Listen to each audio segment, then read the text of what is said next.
Cerita-cerita mengenai perubahan yang terjadi pada tubuh manusia pasca kematian di masyarakat seringkali disangkut pautkan dengan fenomena mistis.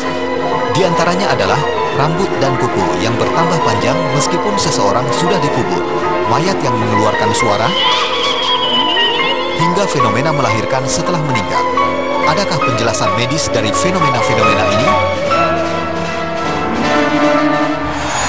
Ya, masih di Dokter Ras Indonesia. Kali ini kita akan membahas lanjutan dari segmen 1 tadi yang membahas tentang apa yang terjadi di dalam tubuh kita setelah mengalami kematian.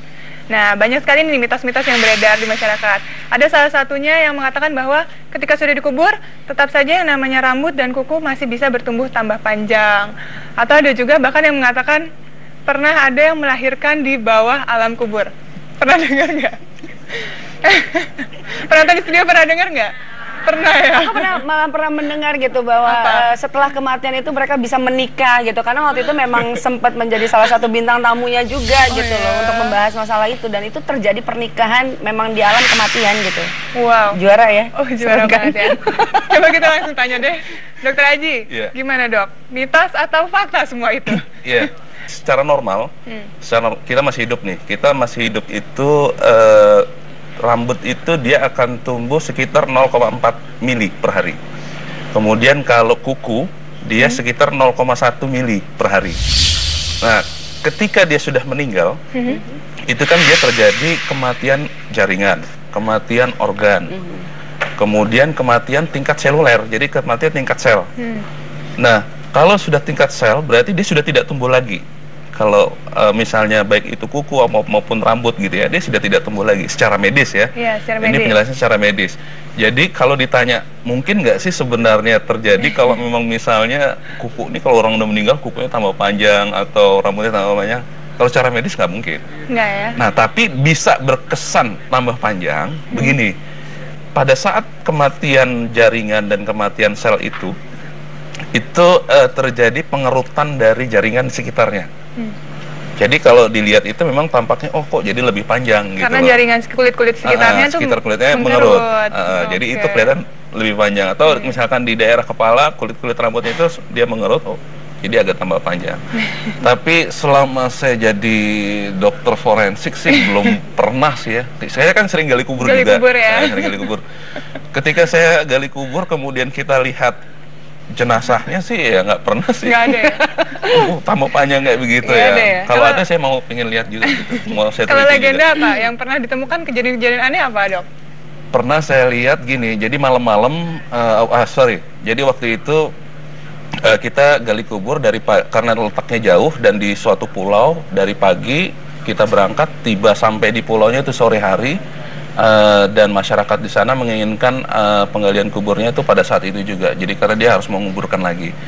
Nah itu kemudian ya kita gali malam-malam itu juga. Jadi menggali kubur pada saat malam-malam hari kita dibantu dengan lampu ya ala kadarnya kayak gitu.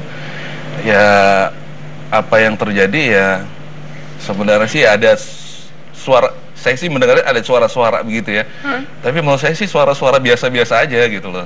Kalau yang lain-lain nggak ada sih. Kalau ada jenazah kita otopsi terus bangun lagi itu juga nggak ada sih. Oh, nggak ada ya? Tapi kan reaksi itu ada dok, yang kalau misalnya otot refleks itu kan ada. Yang mereka dia pasti akan bangun duduk terus dia tidur lagi. Iya, tapi itu sebenarnya sisa energinya, Jadi kadang-kadang dia bergerak sendiri. Kadang-kadang dokter yang pertama kali mungkin kaget, loh ini kok mayat kok bisa hidup lagi gitu kan? Tapi sebenarnya nggak ada mayat yang bisa hidup lagi, itu nggak ada. Tapi tetap aja takut nggak dok? Kagetnya pasti dong ya, begitu ada yang gerak kita juga gerak. Kita lebih takut lagi dari dia kayaknya. Kalau dia gerak saya lebih teriak kayaknya. Nggak ada ya? Kalau fungsi masih ada dok, apalagi yang masih bisa mungkin lah timbul gitu kalau misalnya setelah kematian masih ada apa yang bisa bergerak lagi? Ini terkait dengan transplantasi organ sebenarnya. Jadi kornea itu dia bisa bertahan 6 jam. Pada saat dia orang meninggal, dia mati. Dia kemudian mati seluler, kornea dia punya suatu jaringan yang khusus, dia bisa bertahan sampai 6 jam. Kita berikan cairan tertentu, itu bisa bertahan sampai 6 jam. Oleh sebab itu biasanya sebelum 6 jam biasanya udah langsung dilakukan transplantasi. Tadi kan nyinggung-nyinggung mengenai beranak dalam kubur ya. Beranak dalam kubur itu sebenarnya tadi ya film-film horor aja. ya. Mengerikan sekali. Tapi kalau ada saya ingin menyaksikan benar tuh. Kalau bisa ngebantu ya dok ya, bantu bisa persalinannya ngebantu, gitu ya. Sebenarnya begini yang terjadi, masih mungkin terjadi beranak di dalam kubur masih secara medis. Oleh karena tadi saya bilang ada pengerutan jaringan tadi. Jadi pengerutan jaringan pada saat ibu itu dia hamil yang aterm, hamil yang tua, hamil yang matang, lanjut ya. Dia terjadi pengerutan jaringan oleh karena adanya gas tadi, gas bakteri yang diakibatkan dari bakteri. Dia menekan, mendesak, tekanannya tinggi di dalam, begitu. Kemudian terjadi pengerutan jaringan di sekitarnya, maka si anak itu dia keluar sendiri. Jadi bukan si ibunya yang beranak dalam kubur dia mengeluarkan, tapi oleh karena memang terjadi prosesnya itu di Pengerutan penciutan dari jaringan yang sekitarnya yang sudah akhirnya mati tadi. terdorong sendiri keluar. Iya, kalau ibunya sih pasti udah mati gitu. Iya. Begitupun anaknya. Kalau sempat langsung ditolong mungkin masih hidup ya. Oh iya. Iya. Tapi kalau udah dalam kubur siapa yang mau nolong dok? Ya nggak ada. Nah Makanya itu dia, kagak ada yang tahu juga. Ini kan perhitungan secara medis. Iya.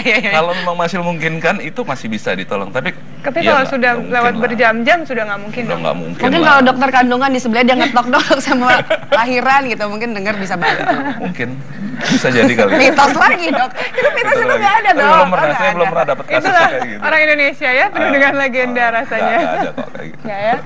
Oke, terima kasih banyak Dokter Aji. Ya, terima kasih, Tepuk sama-sama. tangan semuanya.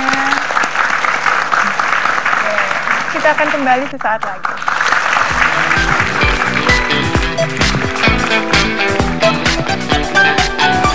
Nggak boleh langsung begini di depan anak-anak atau di depan anaknya. Benarkah bedak dapat membahayakan bayi? Sesaat lagi di Dr. Oz Indonesia. Pemakaiannya harus ada cara khusus. Nomor 1, tidak diberikan di daerah wajah dan tidak